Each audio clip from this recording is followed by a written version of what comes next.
আল্লাহ সুবহানাহু ওয়া তাআলা বান্দার দিলের তামান্না দেখেন। আল্লাহ সুবহানাহু ওয়া তাআলা বান্দার দিলের কি দেখেন? তামান্না দেখেন।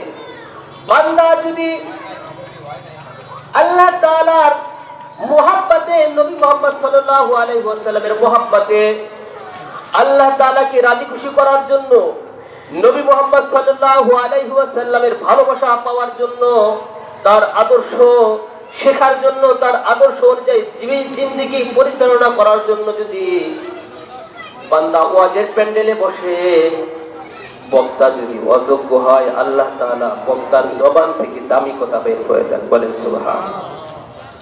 আল্লাহ বক্তার জবান থেকে কি কথা বের করে দেন? দামি কথা বের করে দেন। কারণ কি? শ্রোতার তামান্না আছে দিলে। ও মুসলমান, বাচ্চা যখন পৃথিবীতে ভূমিষ্ঠ হয়, বাচ্চা যখন পৃথিবীতে ভূমিষ্ঠ হয়, মায়ের স্থানে দুধ থাকে না, ওই সময় থাকে রক্ত। মায়ের স্থানে তখন কি থাকে? রক্ত থাকে, রক্ত। বাচ্চা যখন পিপাসা লইয়া কান্নাকাটি করিয়া মায়ের স্থানে যখন মুখ লাগায়, কি লাগায়?